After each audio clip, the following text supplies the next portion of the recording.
do julgamento dos recursos extraordinário e especial repetitivos.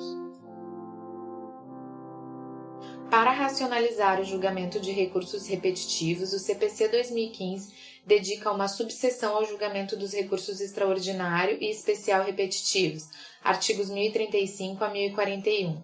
Esse regramento é extremamente importante, pois disciplina a formação dos precedentes que deverão pautar as decisões de milhões de processos. Ao invés de se colocar em pauta milhares de recursos sobre o mesmo tema de direito, o judiciário encarrega-se de identificar aqueles que melhor representam a controvérsia de fundo. A decisão tomada tende a ser aplicada nos demais processos. Sempre que houver multiplicidade de recursos extraordinários ou especiais com fundamento em idêntica questão de direito, haverá afetação para julgamento de acordo com as disposições que regulam a matéria, observado o disposto no regimento interno do Supremo Tribunal Federal e no do Superior Tribunal de Justiça. Os regimentos internos do STF e STJ não são equiparáveis à lei e tampouco à Constituição Federal. São apenas regimentos internos, ainda que se trate de tribunais superiores.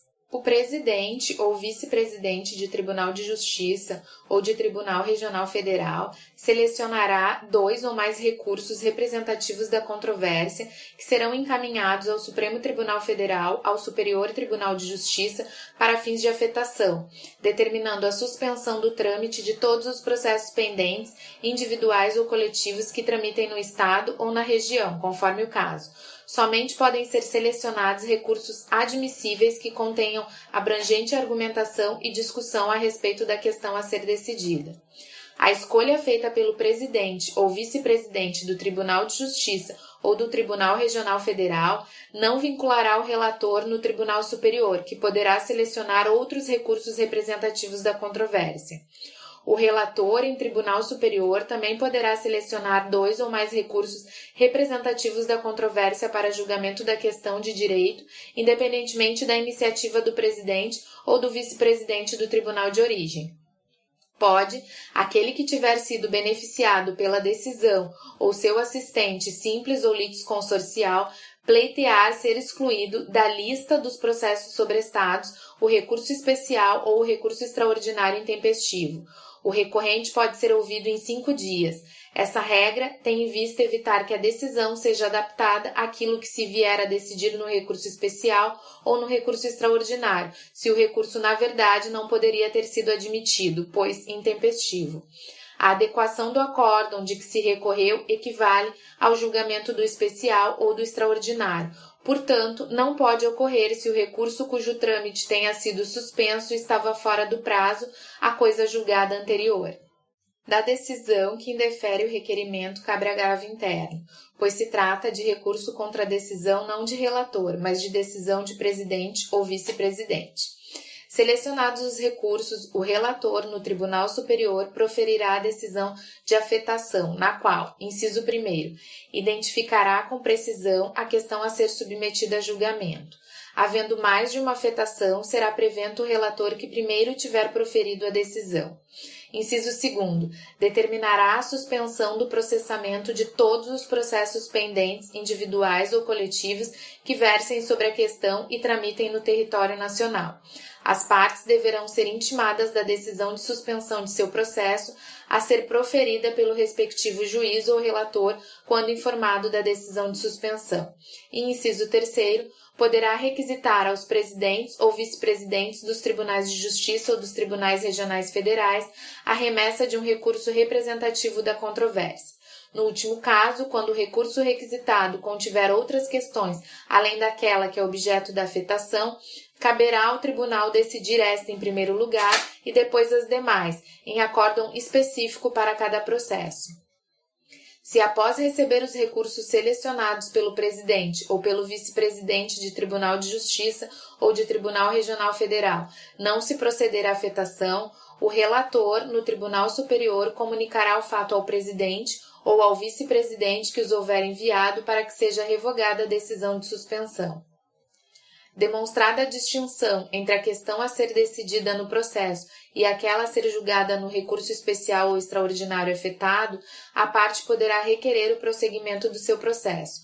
O requerimento será dirigido, inciso 1º, ao juiz se o processo sobrestado estiver em primeiro lugar, inciso 2º, ao relator se o processo sobrestado estiver no tribunal de origem, inciso 3º, ao relator do acórdão recorrido, se for sobrestado recurso especial ou recurso extraordinário no tribunal de origem, inciso 4º, ao relator no tribunal superior, de recurso especial ou de recurso extraordinário cujo processamento houver sido sobrestado.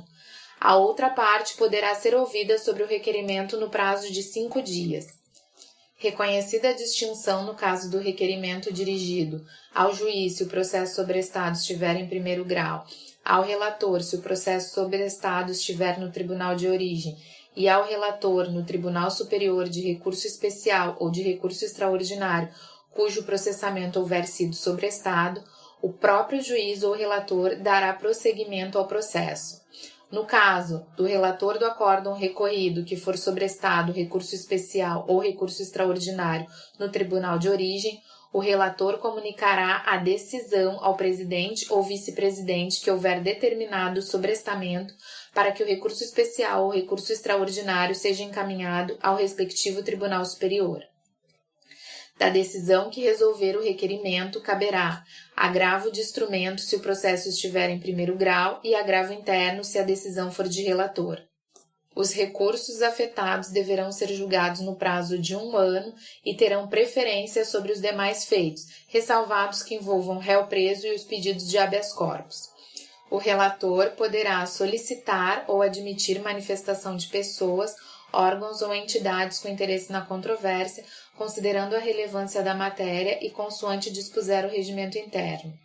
Fixar data para em audiência pública ouvir depoimentos de pessoas com experiência e conhecimento na matéria, com a finalidade de instruir o procedimento, e requisitar informações aos tribunais inferiores a respeito da controvérsia e, cumprida a diligência, intimará o Ministério Público para manifestar-se.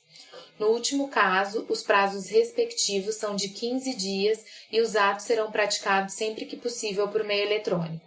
Transcorrido o prazo para o Ministério Público e remetida a cópia do relatório aos demais ministros, haverá inclusão em pauta, devendo ocorrer o julgamento com preferência sobre os demais feitos, ressalvados que envolvam o réu preso e os pedidos de habeas corpus. O conteúdo do acórdão abrangerá a análise dos fundamentos relevantes da tese jurídica discutida. Decididos os recursos afetados, os órgãos colegiados declararão prejudicados os demais recursos versando sobre idêntica controvérsia ou os decidirão aplicando a tese firmada. Negada a existência de repercussão geral no recurso extraordinário afetado, serão considerados automaticamente inadmitidos os recursos extraordinários cujo processamento tenha sido sobrestado. Publicado o acórdão paradigma. Inciso 1º. O presidente ou vice-presidente do Tribunal de Origem negará seguimento aos recursos especiais ou extraordinários sobrestados na origem, se o acórdão recorrido coincidir com a orientação do Tribunal Superior. Inciso 2º.